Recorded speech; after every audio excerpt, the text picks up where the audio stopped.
Eu sou o Dr. Guaraci Leles Beleza, sou ginecologista e obstetra na CEMEF há 38 anos e nós temos aumentado a equipe que tem nos acompanhado durante o pré-natal das pacientes. E hoje a gente trabalha com uma equipe multiprofissional e dentre essas especialidades, as que eu tenho mais aprendido e com isso eu tenho ajudado, ao meu entender, mais as pacientes é a área da psicologia. E um dos termos que mais tem mudado os conceitos é o puerpério. E o que é o puerpério hoje do ponto de vista psicológico? Eu sou a Nanda, sou psicóloga aqui na CEMEF. E sim, o puerpério já é um termo, né, que vocês médicos conhecem, mas ele foi por muito tempo focado ali, delimitado a uma visão de resguardo ou quarentena, né, que tinha muito a ver com a questão fisiológica mesmo do corpo da mulher, a volta do ciclo menstrual. E aí, há um tempo já, vem se falando do puerpério que seria o puerpério emocional, né? O puerpério emocional, ele é um período que se inicia ali após o nascimento do bebê, em que reações emocionais ocorrem a partir dessa fase perinatal. Não é um transtorno, então algumas pessoas tendem a confundir esses conceitos porque é durante o puerpério que pode ser identificado o baby blues, que também não é um transtorno, ou a depressão pós-parto, que o termo mais correto, né, tecnicamente falando, é a depressão periparto, que é o que vem na classificação no DSM. Então, por isso pode ter essa confusão. Mas o puerpério, então, resumindo, ele é um período que se inicia ali após o nascimento do bebê e que vai levar em consideração essas reações emocionais ali desde a gestação, parto e puerpério em si. E quanto tempo dura o puerpério? Então, eu sou de uma linha que eu não gosto dessa delimitação cronológica. Como a gente está falando de uma visão psicológica, a subjetividade ela tem que ser levada em consideração, né? E tempo é uma coisa muito relativa.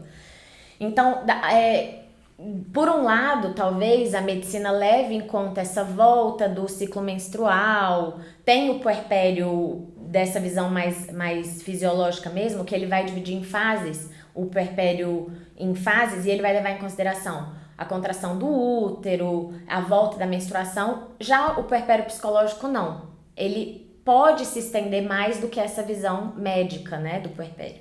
Porque tem a ver ali com o contexto de cada mulher. Então, existem relatos já de mulheres dizerem que sentiram que o seu puerpério durou até 2, 3 anos. Tem a ver com a amamentação, tem a ver com o contexto social que aquela mulher está inserida, com as suas relações interpessoais, afetivas, se ela tem rede de apoio, se ela não tem, como ela está na vida profissional. Então, é muito relativo esse período, né? Então, eu não faço essa delimitação, eu levo sempre em consideração nos meus acompanhamentos o contexto daquela mulher. E aí, dentro desse período que a gente vai analisar o contexto dela, periparto ali, né, depois do parto, a gente vai identificar se existem outros sintomas, se existem outras questões que precisam ser olhadas para além do puerpério. E quais as modificações emocionais mais frequentes no puerpério? Então, tem algumas reações emocionais que são mais comuns, né? Se você for conversar com mulheres, são reações que aparecem mais. Eu nem diria que elas são novas, muitas vezes não é nada novo, mas às vezes é uma emoção que aquela pessoa já sente e ela vem intensificada. Então, por isso também, mais uma vez, a subjetividade ela precisa ser levada em consideração. Porque para uma mulher, às vezes, o choro é muito inédito na vida dela. E aí ela pode já interpretar aquele choro como algo muito próprio do puerpério. E para outras mulheres, não. Para outras mulheres, ela nem percebe que houve essa modificação, porque às vezes ela já é uma pessoa que chora, né? Por exemplo. Mas assim, respondendo à sua pergunta, quais seriam algumas reações emocionais mais comuns? O choro fácil, irritabilidade, tem uma oscilação de humor própria dessa fase, tem um sentimento de ambivalência muito próprio também. O que mais que eu posso dar como exemplo? Às vezes algumas mulheres relatam falta de concentração, mas aí também a gente tem que olhar porque é um período em que tem a privação de sono. Então são esses sintomas, essas reações que são mais comuns e que a gente ouve mais serem relatadas durante o puerpério. Como eu estou há 38 anos fazendo ginecologia e obstetrícia, muitos partos, muitos acompanhamentos pré-natais, o que eu percebo e que hoje, o que é muito bom, as pacientes estão se abrindo mais durante a consulta, ou eu, por experiência, eu consigo perceber aquelas pacientes que estão apresentando alguma sintomatologia que me chama para esse lado de que ela precisaria do acompanhamento psicológico. E muitas vezes eu tenho acertado, porque existe uma certa recusa das pacientes em procurarem uma orientação psicológica, nem só por elas mesmas. Às vezes o companheiro não percebe aquilo, não acha importante, os pais das pacientes não percebem essa necessidade, mas eu, querendo cada vez aprender mais, eu tenho me ligado muito em perceber, eu detectar esses sinais, os sintomas, que eu possa encaminhá-las de uma maneira mais correta. Mas quais são os benefícios de um acompanhamento psicológico durante a gravidez?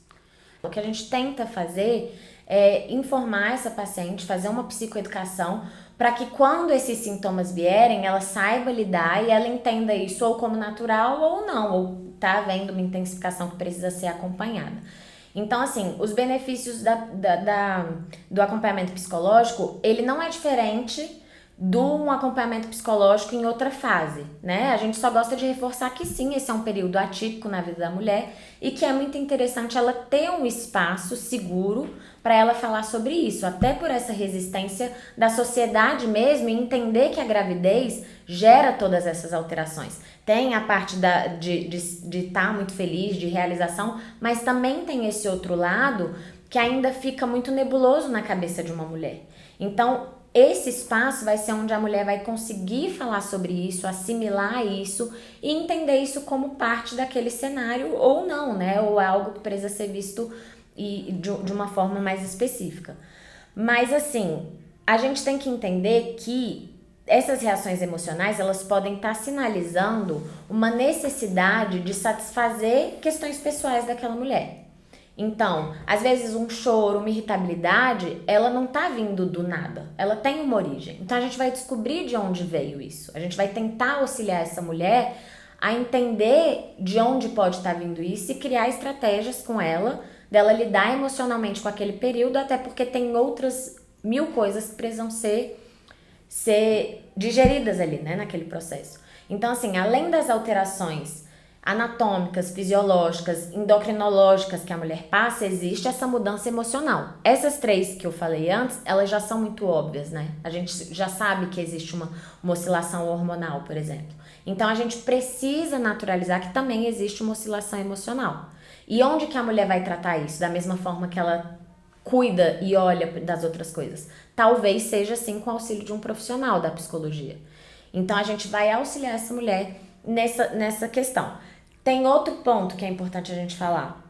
A autoestima da mulher ela se altera nesse período. E a autoestima a gente está falando de autoimagem, habilidade social, a visão que a mulher tem dela mesma, que pode estar um pouco distorcida nesse período. Afinal, é um período inédito na vida dela. Então, a psicologia também entra nesse sentido. E aí vai auxiliando aquela rede, aquela família, né? O atendimento pode ser estendido à família. Existem mulheres que estão numa segunda gestação, então tem uma outra criança às vezes envolvida também. E aí a gente vai conhecendo essa mulher, a realidade dela, a partir da fala dela, a partir do que ela traz para dentro do consultório. E aí a gente vai entendendo, assimilando, elaborando isso para ela criar estratégias de levar isso de uma forma saudável e de forma que a saúde mental dela seja preservada e a gente consiga um bem-estar dentro dessas modificações que são tão intensas e de tanta vulnerabilidade emocional. Por isso aqui na CEMEF a gente tenta dar uma assistência, nós temos uma equipe multiprofissional e a gente tenta realmente dar uma assistência integral à saúde da mulher nesse período gestacional, puerperal, como nós dissemos agora, porque a paciente ela tem que se sentir à vontade de dizer para o obstetra as coisas que ela está sentindo. Às vezes o próprio marido precisa de alguma consulta, algum aconselhamento psicológico para que essa gestação flua de uma maneira mais tranquila. Sim. E como você falou, as modificações fisiológicas, endocrinológicas, são facilmente perceptíveis, mas às vezes as modificações de humor, de hábitos, de sentimentos, isso vale a pena fazer um acompanhamento psicológico para a gente ter, no final, um casal satisfeito e sem problema nenhum, sem se condenar em relação a nenhum tipo de sentimento. Sim, e é muito importante você ter tocado nesse ponto, porque acho que além do atendimento integral, a gente faz um atendimento individualizado aqui. Então, não é porque o acompanhamento psicológico ele é importante que todas precisam fazer a partir de tal semana, tal idade gestacional. Isso é muito pessoal de cada família, de cada casal, de cada gestação, de cada realidade. Então, a partir do momento que você tem uma equipe multiprofissional olhando para essa mulher, a gente tem como fazer essa comunicação, né? A gente tem como olhar cada um no seu quadrado ali para essa mulher de uma forma integral e a gente poder oferecer o auxílio que ela precisa e não o que a sociedade espera dela ou quer que ela entregue, né? Então, acho que o nosso objetivo maior, na verdade, é esse. E para isso a gente se coloca à disposição, a equipe inteira aqui na CMF, cada vez tentando mais dar essa tranquilidade para o casal, tendo esse acompanhamento multiprofissional.